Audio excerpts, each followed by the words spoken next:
role of farmer producer organizations, post harvest management and agricultural marketing. Formation and promotion of 10,000 FPOs. आता भारत सरकारान कितें केलें की खुबशा फावटी आमचें कितें जालें की कांद्याचे रेट एकदम एका वर्सा किंवा एका सिजनाक वाडपाक लागले, एकदम एका सिजनाक कमी जावपाक लागले. टमाट एकदम 50 रुपया किलो आणि मागीर 50 पयशे किलो. मागीर हें जावचें न्ही. हाज्या खातीर FPO मार्फत जर आमी प्रोडक्शन आणि मार्केटिंग जर करूं शकले जाल्यार कशें कितें हें सरकारान मनान घेवन एक FPO 10,000 FPO सबंद भारतभर 10,000 FPO तयार करपाचें एक उद्दिश्ट दवरलें आनी त्याच ministry of agriculture end farmers welfare आनी ती एक सेंट्रल सेक्टर स्कीम जावन आसा. FPO कित्या खातीर करपाची? Supportive ecosystem for sustainable farming. प्रत्येक शेतकऱ्याक तंत्रज्ञान मेळना, इनपुट्स सारे मेळना, किटकनाशकां, ग्रोथ हार्मोन्स मेळना. हे सगळ्यांनी मिळून एकठांय जावन जर केलें जाल्यार अतिशय बरें. कित्याक द्राक्षाची एक संघटना आसा जी संघटना कितें करताली, पयलीं इथरेल जें आसा जें पिकपा खातीर वापरताले ते वेगवेगळे शेतकार आपले आपले वेगळे घेताले. त्या सगळ्या संघटनेच्या मार्फत घेतल्या उपरांत ताजो कॉस्ट जो आहा तो 50% कमी जालो. हेच ह्या फार्मर प्रोड्युसर ऑर्गनायझेशन ह्या संकल्पनेचें यश आसा. सर्विसीस FPO कितें कितें दिवं शकता? मशिनरी, कस्टम हायरिंग सेंटर आपल्या सगळ्या मेंबर्सां खातीर सगळी मशिनरी कमी खर्चान दिवं शकता. हें एक बरें यश आसा. तशेंच व्हॅल्यू एडिशन, एखाद्या शेतमालाचेर बरी प्रक्रिया करून ताका ब्रँडिंग करून तें मार्केटिंग करूं शकता, जें आमच्या हांगा 1-2 FPO कडेन तशें केल्लें आसा तांच्यांनी. Market aggregation and negotiation for better prices. सगळे जाण एकठांय येवन एक पावर तयार जाता आणि ताका लागून दर आपलो जो आसा तो ठरवू शकता. आमी बाजारान वचून पळयता कोलगेट कंपनी आपल्या टूथपेस्टीचेर आपलो दर लायता, वेरेज शेतकाऱ्याक तो आपलो दर लावंक मेळना. ताका तो खरेदीदार जो आहा तेजो दर आयकचो पडटा. So this is the difference. मागीर FPO आसा जाल्यार हें जावंक शकना. Strategy and cluster approach. Yes, एका एरियान जे पीक जाता, आतां आंबे जाता किंवा काजू जाता, त्याच पिकाची FPO जर केली, त्याच पिकाचें हें करून मेन त्याच्या भोवतीच जर FPO केली जाल्यार चड बरें. ताका लागून स्ट्रॅटेजी आनी क्लस्टर एप्रोच तसो आसपाक जाय. स्ट्रॅटेजी आनी एक आसा की कमीत कमी 300 मेंबर तरी जावपाक जाय जाल्यारच ती ग्रँट मेळटा. आनी ती ग्रँट सादारण 6 लाख रुपया जी आसा ती मेळटा. आनी दुसरें म्हणजे तेजें जें इक्विटी जें आसा, शेअर कॅपिटल जें आसा 2,000 रुपया एका मेंबरा फाटल्यान, तितलेंच सरकारूय तुमकां दिता. सो हो एक फायदो सरकाराच्या कडल्यान आसता. दुसरें, 1 डिस्ट्रिक्ट 1 प्रोडक्ट. आतां हांवें जशें म्हटलें तशें ज्या एरियान जें पीक येता त्याच पिकाचो FPO केलो जाल्यार चड फायदेशीर, कित्याक ताका मार्केट रेट चड मेळटा. इम्प्लिमेंटींग एजन्सी कसली कसली आसा तर नाबार्ड आसा, म्हाज्या शेजाऱ्याक आसात ते DGM ताचे. तशेंच NCDC आसा, स्मॉल फार्मर्स एग्रीकल्चर कॉन्सोर्शियम आसा, national council for direct cooperation हें आसा. अश्यो जायत्यो इम्प्लिमेंटींग एजन्सी तांच्या मार्फत ही स्कीम राबयल्ली वयता. आनी क्लस्टर बेस्ड बिजनेस ऑर्गनायझेशन म्हणल्यार आमकां खुबश्या फावटी शेतकाऱ्यांक कळना कोणाक एप्रोच करपाचें, कितें करपाचें. 300 मेंबर करपाचें म्हणल्यार कितें, कोणें फॉर्म भरपाचें. मागीर तें काम करपा खातीर CBBO, cluster based business organisation, हांगा बाब थोरात म्हाज्या सायडीन आसात, तर ते हे काम करतात. अश्यो काही एजन्सीज महाराष्ट्रान आसा, गोंयान आसा, कर्नाटकान आसा, हेर जाग्यार आसा. आणि त्याच्या खातीर सगळ्या सबंद भारत देशान ही स्कीम व्यवस्थित राबयल्ली वयता काय ना हें पळोवपा खातीर NPMA, national project management agency आसा, मॉनिटरींग आसा, एक्सेट्रा एक्सेट्रा. हे भारत सरकारान जायत्यो त्याच्या खातीर एक चॅनल केला किंवा एक सिस्टीम करून दवरल्या. आणि ताका लागून ही 10,000 FPO ही एक बरी स्कीम आसा. Capacity building. तांकां ह्या FPO खातीर सरकाराच्यो जायत्यो योजना आसा, जे एग्री एंटरप्रिनरशीप म्हळ्यार तांकां जर कितें एखादो वेवसाय करपाक जाय, समजा एक जॅम किंवा स्क्वॅश करपा खातीर आंब्याचे किंवा जॅकफ्रूट प्रोसेसिंग युनीट घालपाक जाय, एखादें युनीट घालपाक जाय, मागीर ताच्या खातीर कॅपॅसिटी बिल्डींग म्हणजे ट्रेनींग प्रोग्राम जे आसा ते सरकार प्रायोरिटी तत्वाचेर राबोवंक शकता. Skill development for value activities and awareness programmes for aspirational and tribal districts. Aspirational म्हणल्यार आमचो साऊथ गोवा डिस्ट्रिक्ट जो आसा तो एस्पायरेशनल डिस्ट्रिक्ट हातून मोडटा. ताका लागून थंय मातशें चड मोठ्या प्रमाणात सरकार ट्रेनींग प्रोग्राम ऑर्गनायज करता, स्कील डेव्हलपमेंट करपाक किंवा हेर ज्यो योजना राबोवपा खातीर किंवा एखादें युनीट घालपा खातीर सरकार चड लक्ष दिता. एक्सपेक्टेड आउटकम हें सगळें केल्या उपरांत जातलें कितें तर एक तर फार्मर्साचो इन्कम जो आसा तो वाडटलो. दुसरें शहरीकरण जें आसा गांवांतल्यान शहरा कडेन वचपाचो जो दर आसा तो कमी जावपाक मदत जातली, कित्याक लोकांक गांवांतच रोजगार तयार जातलो ताका लागून. आनी तशेंच सस्टेनेबल म्हणल्यार ही एक सिस्टीम जी आसा ती कायमची उरतली, ही FPO सिस्टीम जी आसा. आनी ताका लागून एक सरकाराची इकॉनॉमी जी आसा ती म्हणजे भारत देशाची इकॉनॉमी जी आसा ती एक बऱ्या पावंड्याचेर पावतली. Krishi Samruddhi farmers producer company हे director of agriculture government of Goa आणि ministry of agriculture and cooperation central government of India हांच्या through SFAC small farmers agro business consortium हाचो NVIUC national vegetable initiative urban cluster हाच्या आदारान 2015 हे कंपनीची सुरवात जाली. म्हणजे this is a baby of agriculture department. जसे आताचे जे 10,000 FPO आसा तशेंच ही तातूंतली एक FPO. आणि हे FPOन सुरवात एक एजन्सी आशिल्ली त्या एजन्सीच्या थ्रू जाली आणि 2015 पर्यंत 16 पर्यंत तांणी मदत केली. तो प्रोजेक्ट बंद जालो आणि प्रोजेक्ट बंद जाल्या नंतर एक्टिविटी एक FPO चलोवपाक वर्साक 1 लाख रुपयाचो खर्च येता. ताजे ऑडिट आनी बाकीचो खर्च जो आसा तो पण जो 1 लाख रुपया खर्च येता. 1 लाख खर्च करप शक्य ना म्हणून हो FPO लिक्विडेशनाक म्हणजे डिफंक जालो. हो FPO 2018 परत रिवायव जालो आणि तेन्ना आमी सुरवात भात घेवपान सुरवात केली. भात घेवपान गोंयान कांय ठरावीक लोक आशिल्ले. हांव पयल्या मिटिंगेक गेलो तेन्ना म्हाका दिसलें की शेतकाऱ्याक खंय तरी शेतकार फटवलो गेलो वता. शेतकार फटवता. हांव जो दर सांगता तो शेतकार मान्य करता. सरान वदो जशें म्हटलेलें की कॉलगेटीचो दर शेतकार तो कंपनी ठरयता पूण म्हाजो जो माल पिकता त्याचो दर हांव ठरोवंक शकना, कित्याक थंय जो कोण बसता बाजारांत तो म्हाज्या मालाचो दर ठरयता. म्हाज्या मालाचो दर हांव ठरयतलो जाल्यार म्हाजे मदीं ती ताकद जाय. आनी पयले मिटिंगेक जेन्ना हांव गेलो तेन्ना अक्षरशा थंय जे ट्रेडर आशिल्ले, जे प्रोक्युरमेंट एजंट जे आशिल्ले न्हय ते दुखाच्या झरींनी रडटना हांवें पळयलें की हो दर आमकां दिवपाक परवडना. आनी कृषी समृद्धीन पयलेच वर्सा जो मार्केटान दर आसा तेज्या पेक्षा 2 रुपया एक्स्ट्रा दिवपाचो प्रयत्न केलो. आनी त्या वर्सा सावन 18 सावन दर ठरोवपाचो अधिकार डिपार्टमेंटान आपल्या हातीन घेतलो. आज डिपार्टमेंट मॅक्झिमम 22 रुपया पर्यंत MSP दिता. पयलीं 11 रुपया आशिल्लो जेन्ना आमी स्टार्ट केल्ले तेन्ना. आयज तो 22 रुपया आसा, म्हणजे ऑलमोस्ट डबल. हो FPOची ताकद आसा. जर आमी चिंतलें की फार्मर्सांक वयर काडपा जाय जाल्यार आमी तें करूं शकता.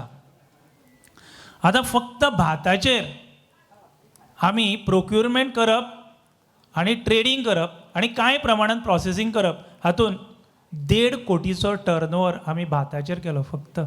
होच रायस कर्नाटकाक आनी केरळाक मोठ्या प्रमाणांत वयता जाल्यार आमी तो कित्याक प्रमोट करचो न्ही.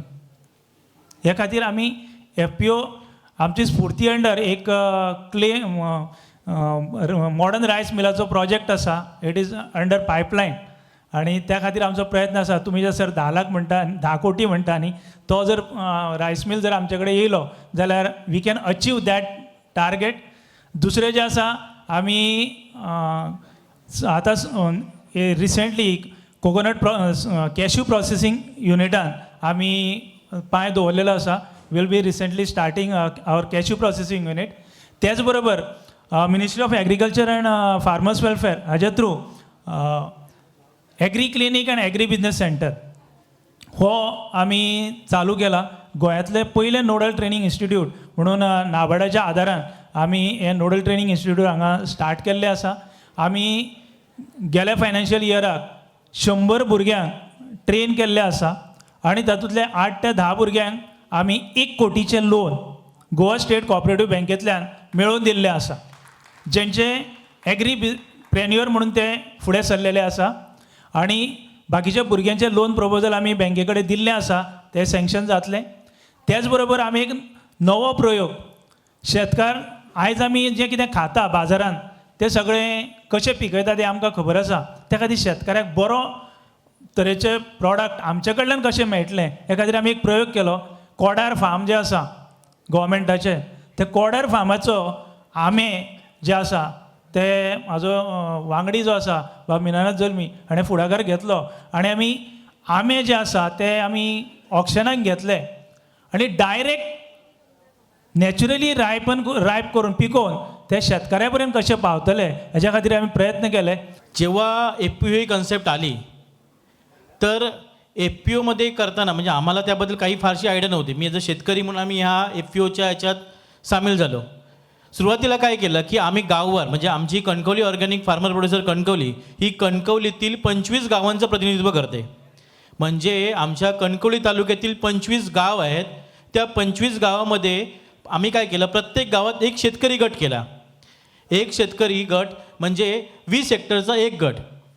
त्यामध्ये 10-15 शेतकरी जे मोस्टली काजू उत्पादक. म्हणजे काय आलं की आम्ही निवड करताना अशी केली की आमची गरज काय, भात देखील आहे, पण आम्ही काय केलं की साधारणपणे आमच्याकडे मोस्टली काय होतं की काजूचं पीक आहे हे म्हणजे बागायती शेती आमच्याकडे बऱ्यापैकी प्रमाणात करतात लोक.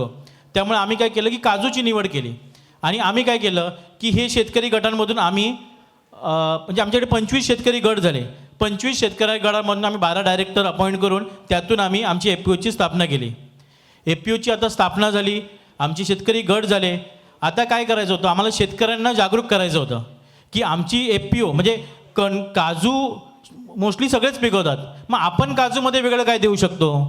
तर आपल्या काजूमध्ये जर आम्ही बघितलं की आपल्या काजूमध्ये मोठ्या प्रमाणात रासायनिक फवारणी होते आणि रासायनिक फवारणी झाल्यानंतर काजू मग थोडक्यात विषमुक्त शेती या विषयाकडे आम्ही थोडं वळलो. आणि आम्ही काय केलं की आपण ऑर्गॅनिक काजू ही नवीन म्हणजे ही ऑर्गॅनिक काजू ही कन्सेप्ट घेऊन आपण म्हटलं उतरायचं. आणि त्यासाठी मुळात शेतकऱ्यांचं प्रबोधन करणं गरजेचं होतं. म्हणून आम्ही काय केलं की आमच्या FPOमध्ये म्हणजेच पिके विवा या योजनेअंतर्गत आमची FPO स्थापन झाली आहे. मग त्या अंतर्गत आम्हाला शासनाकडनं एक मास्टर ट्रेनर आणि 8 ICS म्हणजे अंतर्गत नियंत्रण निरीक्षक. हे ICS काय काम करतात की हे ICS आहेत. या ICSकडे म्हणजे एका ICSकडे आम्ही काय केले 3 शेतकरी गट गेले. म्हणजे एक ICS आमचा 3 गाव सांभाळतो आणि ते 3 शेतकरी गटात म्हणजे त्या 8 ICSवरती नियंत्रण ठेवण्यासाठी आमच्याकडे एक मास्टर ट्रेनर आहे. म्हणजे शेतकरी गट आणि आपला FPO यांच्यामध्ये दुवा म्हणून आम्ही काय केलं हे वर्किंग अशा पद्धतीने राबवलं. त्याच्यानंतर आम्ही काय केलं, आमची FPO स्थापन झाली, आमचं वर्किंग चालू झालं. आम्ही ऑर्गॅनिककडे वळताना आम्ही शासन म्हणजे KVKच्या मदतीने वर्षातून त्यांचं प्रशिक्षण होणं किंवा गाव पातळीवर प्रशिक्षण ह्या सगळ्या गोष्टी आम्ही केल्या आणि शेतकऱ्यांना ऑर्गॅनिककडे प्रवृत्त करण्याचा आम्ही प्रयत्न केला.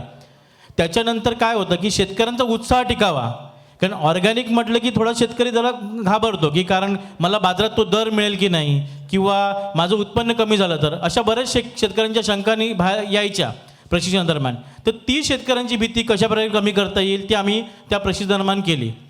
आता पहिल्या वर्षी काय केलं, जसं मगाशी आता सरांनी भाताचं उदाहरण दिलं, आमच्याकडे पण सेम कन्सेप्ट होती.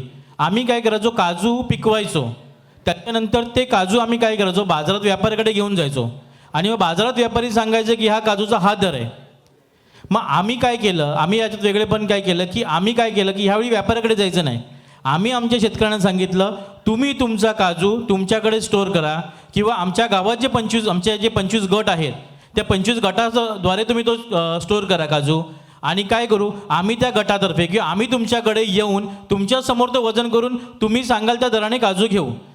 काय होतं, शेतकऱ्यांची थोड्याफार अपेक्षा असतात, मग तिथे निगोशिएशन पद्धतीने आम्ही शेतकऱ्यांना म्हणजे जसं बाजारात जर आज 160 रुपये दर असेल तर कुठेतरी 162 165 म्हणजे शेतकऱ्यांना 2 रुपये जास्त कसे मिळावे हा आम्ही प्रयत्न केला. आणि काय झालं की आता जे आमचे हे गट आहेत आम्ही काय केलं की आमचे 25 गट स्वावलंबी कसे होतील. म्हणजे एक FPO सगळ्याच गोष्टी सगळ्याच ॲक्टिव्हिटी करू शकत नाही, तर आमच्याकडे आम्ही 2 गट असे आहेत ते काय करतात, प्रोसेसिंग करतात. बाकीचा एक गट आहे त्यांनी काय केलं की कृषी यांत्रिकरण अवजारं केली म्हणजे अवजार बँक केली आहे आणि त्याचा फायदा करून आम्ही काय करतो एकमेकांना हे करतो मदत करतो. त्याच पद्धतीत आम्ही काय केलं, काजू गोळा केला आणि आमचा जो काजू आहे तो आम्ही आमच्याच शेतकरी गटातील लोक म्हणजे जे 2 गट आहेत आमच्या शेतकरी गटामध्ये जे हे करतात काजू प्रोसेसिंग करतात त्यांना आम्ही तो काजू देऊ केला. त्याच्यानंतर तो जो काजू एक्स्ट्रा जो उरला त्या काजूमध्ये काय केलं की आम्ही प्रोसेसिंग करून त्याची साठवणूक करायचं म्हटलं.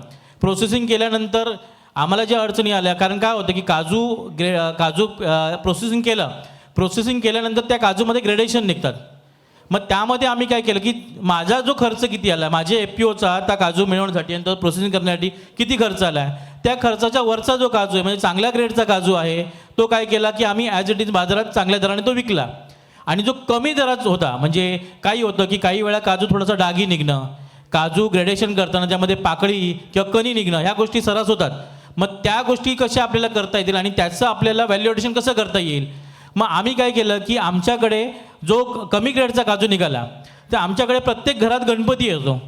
मग आम्ही काय केलं की आपल्याला काय करायचं, ह्या कमी ग्रेडेशनचा काजू आपल्याला लोकांपर्यंत पोचवायचा आहे, तर काय कसं करता येईल. मग आम्ही काय केलं की आम्ही त्या काजूचे काजू मोदक बनवले. ज्या काजू जो कमी ग्रेडेशन काजू म्हणजे कणी आणि पाकळी याचा करून आम्ही चांगले सकस काजू मोदक बनवले आणि ते मार्केटमध्ये न देता आम्ही आमच्या शेतकऱ्यांना, म्हणजे आमचा जो सभासद आहे तोच आमचा सप्लायर देखील आहे आणि तोच आमचा ग्राहक देखील आहे, अशा कन्सेप्टमध्ये आम्ही काय केलं की तो काजू म्हणजे ते जे काजू मोदक आहेत ते आम्ही त्यांना दिले. त्याच्यानंतर दिवाळीत त्यांच्यामध्ये काजू कतरी बनवून आम्ही त्यांना ती सप्लाय केली. अशा प्रकारे आम्ही आमच्या प्रोडक्टमध्ये हे केलं, व्हॅल्यू ॲडिशन केलं.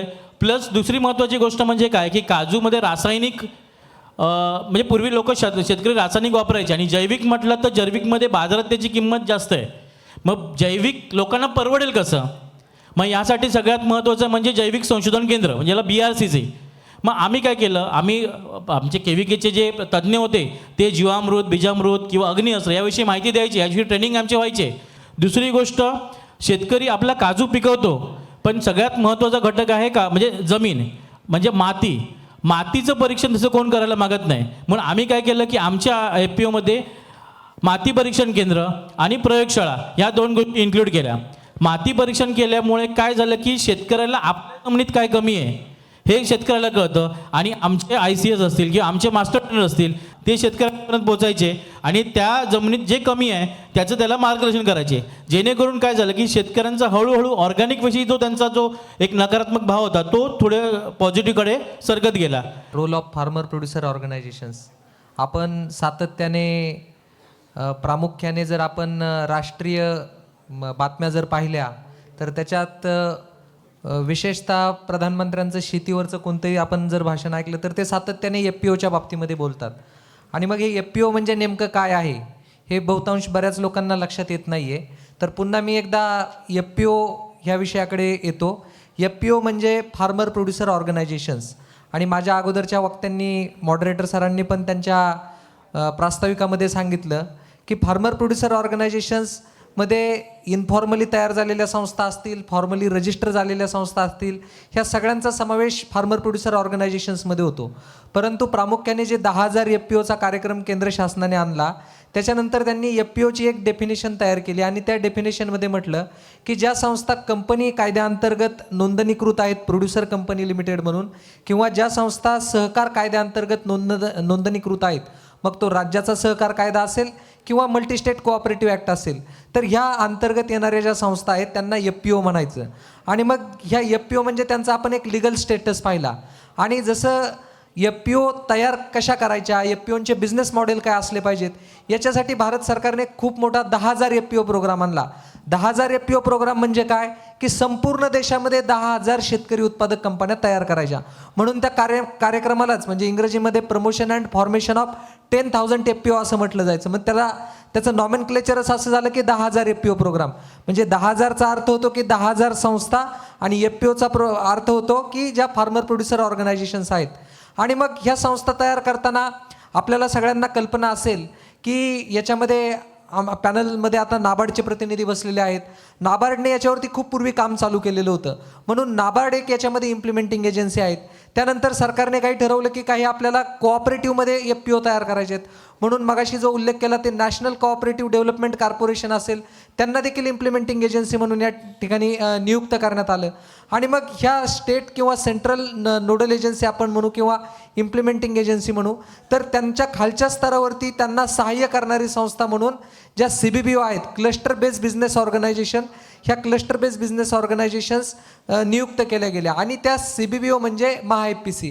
तर MHA-FPCचा याच्यामध्ये रोल काय ते येण्यापूर्वी मी पुन्हा एकदा ब्रीफ करतो आपल्याला की ज्या आत्ता माझ्या अगोदरच्या वक्त्यांनी सांगितलं की प्रोड्युसर कंपनी तयार करण्याची ही जी काही सुरुवात होती, मी त्या मुद्द्यावरती पुन्हा येतो की प्रोड्युसर कंपनी 2003मध्ये शेतकऱ्यांच्या संस्था कंपनी ॲक्टमध्ये का असू नयेत, फक्त त्या सहकार कायद्यातच का, असा एक प्रश्न निर्माण झाला.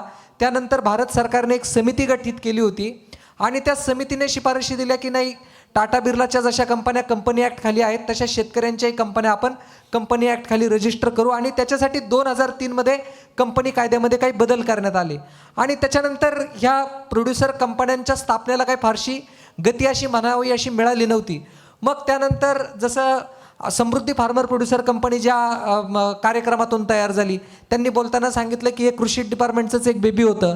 तर प्रामुख्याने ज्या सेंट्रल गव्हर्नमेंटच्या ज्या काही small farmers agri business consortium असेल किंवा नाबार्डचे काही इनिशिएटिव्ह असतील, त्यांनी या प्रोड्युसर कंपन्यांना एक स्थापन करण्याचा एक प्रयत्न सुरू केला. आता प्रोड्युसर कंपनी आणि कोऑपरेटिव्हमध्ये फरक काय होता, जे कोऑपरेटिव्हमधले काही आपण त्याला जे काही त्रुटी आपण म्हणू, त्या त्रुटी आपल्याला सुधारून कंपनी ॲक्टमध्ये काही बदल करता येतील का, हा त्याच्यामध्ये प्रामुख्याने उद्दिष्ट होता. आणि त्या अनुषंगाने ह्या प्रोड्युसर कंपनीज तयार केलेल्या होत्या. म्हणजे याच्यात फरक काय आहे की प्रोड्युसर कंपन्या ह्या डायरेक्टली मिनिस्ट्री ऑफ कॉर्पोरेट अफेअर्सच्या अंतर्गत येतात. म्हणजे जसं कोऑपरेटिव्ह तुम्ही स्थापन केली, कोऑपरेटिव्हला तुम्हाला ARकडे जा, DDRकडे जा, किंवा त्याच्यावरती ड्युअल कंट्रोल, तुम्हाला खर्च करायचे म्हटलं तर तुम्हाला ARच्या परमिशन्स घ्या, ह्या सगळ्या गोष्टीत अशी कोणतीही बाब प्रोड्युसर कंपन्यांना लागत नव्हती. प्रोड्युसर कंपन्यांचं जे मंडळ आहे ते स्वायत्त आहे. प्रोड्युसर कंपन्यांचं कार्यक्षेत्र जर त्या रजिस्टर झाला, ऑल इंडिया त्यांचं कार्यक्षेत्र बनतं. म्हणजे जशी तुम्ही पॅक्सची स्थापना केली तर ते एका गावापुरतंच काम करू शकत होत्या. आणि म्हणून ह्या सगळ्या कार्यक्रमात प्रोड्युसर कंपन्यांना प्रमोट करण्याचं एक धोरण, जागतिक बँकेचे प्रकल्प असतील, इंटरनॅशनल फंड फॉर ॲग्रिकल्चर डेव्हलपमेंटचे प्रकल्प असतील, यांनी वेगवेगळ्या राज्यांमध्ये चालू केलं. महाराष्ट्रात बचत गटांचा कार्यक्रम खूप यशस्वी झाला होता, शेतकरी बचत गटांचा, ज्याच्यामध्ये बचत गट तुम्ही तयार केला तर थेट तुम्हाला बांधावरती खतं मिळायची. आणि त्याच्यासाठी महाराष्ट्रामध्ये जवळ शेतकऱ्यांचे लाखभर शेतकरी बचत गट तयार झाले होते. मग ते बचत गट म्हणजे फक्त बँकेत खातं उघडायचं, तुम्ही बचत गोळा करायची, तुमच्या ज्या काही निविष्ठा असतील त्या तुम्ही आणायच्या, आणि इथपर्यंतच त्याच्या मर्यादा होत्या. नंतर मॉडेल असं आलं की त्या बचत गटांची कंपनी करता येईल का, म्हणून जसं राणे साहेबांनी जी कंपनी तयार केली त्यांनी सांगितलं, मग असे 20-25 गावातले बचत गट एकत्र केले गेले. त्या एकत्रित बचत गटांना त्यांनी शेअर होल्डिंग दिलं आणि त्यांची कंपनी बनवली. म्हणजे त्यांचं स्ट्रक्चर कसं तयार झालं की बचत गट आणि बचत गटांच्या वरती लिगल एंटिटी म्हणजे फार्मर प्रोड्युसर कंपनी, असं ते मॉडेल तयार झालं. तर 10,000 FPO प्रोग्राममध्ये काय अपेक्षित होतं की जे वैयक्तिक शेतकरी आहेत, याच्यामध्ये मग मध्य प्रदेशमध्ये काही प्रयोग झाले, मध्य प्रदेशमध्ये देखील वेगळं मॉडेल ॲडॉप्ट करण्यात आलं. मग 10,000 FPO प्रोग्राममध्ये प्रामुख्याने त्यांनी असं ठरवलं गेलं की आपल्याला त्या कंपनीला कोऑपरेटिव्हमध्ये रजिस्टर करा, त्या संस्थेला कंपनीमध्ये रजिस्टर करा आणि थेट शेतकऱ्यांना त्याचे सभासद करा. मग एका शेतकरी संस्थेला किती सभासद करायचे, मग त्याच्यामध्ये वेगवेगळे क्रायटेरिया ठरवले गेले. म्हणजे जो नॉर्थ ईस्टचा भाग आहे, जिथे हिली एरिया येतो, जिथे साधारणपणे शेतकऱ्यांची संख्या मर्यादित आहे किंवा फॉरेस्ट मोठ्या प्रमाणावरती आहेत, मग तिथे शेतकऱ्यांची संख्या त्यांनी साधारणपणे 300 ठेवली. आणि जो प्लेन एरिया आहे तिथे त्यांनी शेतकऱ्यांची संख्या 750 ठेवली. आणि मग कार्यक्रमाची रचना करताना ह्याच्यामध्ये CBBOला रोल दिला की जे तुम्ही फार्मरचं मोबिलायझेशन असेल किंवा हे FPOची रजिस्ट्रेशन प्रक्रिया असेल किंवा जो काही हँडहोल्ड सपोर्ट असेल तो याच्यामध्ये आपल्याला कसा FPOला देता येईल. आणि मग केंद्र शासनाने याच्यामध्ये काय ठरवलं की जर ह्या पद्धतीने शेतकरी जर एकत्र आले तर, आणि त्यांनी टार्गेट पण ठरवलं की गोव्यामध्ये आपल्याला नॉर्थ गोव्यामध्ये 5 संस्था करायच्यात, प्रत्येक तालुक्याला 1 संस्था पाहिजे, मग पेडणेमध्ये 1 संस्था पाहिजे, बारडेजमध्ये पाहिजे, तुमच्या बिचोलीममध्ये पाहिजे किंवा तिसवडीमध्ये पाहिजे. तर ह्या पद्धतीने प्रत्येक तालुक्याला 1 संस्था करायची आणि तिच्यामध्ये कमीत कमी 750 शेतकऱ्यांना जोडायचं. आणि 750 शेतकरी जोडले तर 750 शेतकऱ्यांकडून प्रत्येकाकडून कमीत कमी 2,000 रुपयाचा शेअर्स घ्यायचा. मग त्यांनी जर 2,000चा शेअर्स दिला तर तेवढं अनुदान केंद्र शासन त्या संस्थेला त्या शेतकऱ्यांसाठी म्हणून अनुदान देणार. म्हणजे ही केंद्र शासनाने योजना आणली ज्याला इक्विटी ग्रँट म्हटलं जातं, ज्याच्यामध्ये तुम्ही शेअर होल्डर व्हा संस्थेचे. शेअर होल्डर झाल्यानंतर तुम्ही 2,000 रुपये द्या. तुम्ही 2,000 दिल्यानंतर त्याचं डॉक्युमेंटेशन प्रक्रिया पूर्ण केल्यानंतर तुमच्यासाठी केंद्र शासन नाबार्डच्या माध्यमातून ते पैसे त्या प्रोड्युसर कंपनीला देते. पण त्या इतर कंपन्यांसारखं मग त्या शेअर होल्डरला ते पैसे काढून तो उद्या म्हणायचं नाही त्याने की आता मी शेअर होल्डर झालो आणि ते पैसे घेऊन आता मला कंपनीतून बाहेर पडायचे. अट ही टाकली होती की जर उद्या तो शेतकरी त्या संस्थेचं जरी सभासद होतं त्यांनी रद्द केलं तर त्याची इक्विटी बाहेर जाणार नाही, त्या संस्थेसाठीच ती इक्विटी राहील. तर ह्या पद्धतीने साधारणपणे 15 लाख रुपयाचा असिस्टन्स त्या संस्थेला देण्यासाठीचा कार्यक्रम आखण्यात आला. त्याच्यानंतर फक्त इक्विटी पुरता हा कार्यक्रम मर्यादित नव्हता, तर याच्या पलीकडे जाऊन तुम्हाला जी क्रेडिट गॅरंटी, कारण ह्या ज्या संस्था तयार झाल्या, ह्या संस्था तयार झाल्यानंतर त्यांना लोनच्या अडचणी येतील, म्हणून त्याच्यासाठी एक जी क्रेडिट गॅरंटी जी आहे याच्यासाठी नॅब संरक्षण जी नाबार्डची सबसिडरी आहे त्यांनी साधारणपणे 2 कोटी रुपये विनातारण कर्ज देण्याची देखील हमी याच्या अनुषंगाने घेतली की डायरेक्टरला फक्त तुमचं बाकीचे सिबिल वगैरे तुमचे व्यवस्थित तुम्ही जमा करा बँकेला संस्था म्हणून, म्हणजे फक्त डायरेक्टर लोकांचे जे कोणी डिरेक्टर्स असतील तर आणि तुमचा बिझनेस प्लॅन सबमिट करा, तुम्हाला 2 करोड रुपयाचं विनातारण कर्जाची सुविधा देखील याच्यामध्ये करण्यात आली.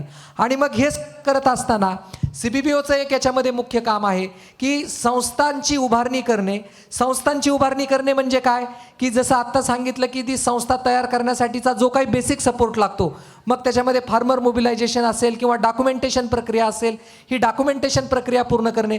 त्याच्यानंतर जे काही संचालक मंडळ आहे त्या संचालक मंडळाला बैठका, संचालक मंडळाशी संलग्नता राहून संचालक मंडळाच्या बैठका आयोजित करणे, त्या बैठकांचे मिनिट्स वगैरे असतील किंवा ज्या काही वार्षिक सर्वसाधारण सभा असतील, प्रत्येक संस्थेला एक वार्षिक सर्वसाधारण सभा असते. आपण पाहतो की रिलायन्स असेल, रिलायन्सची देखील AGM असते.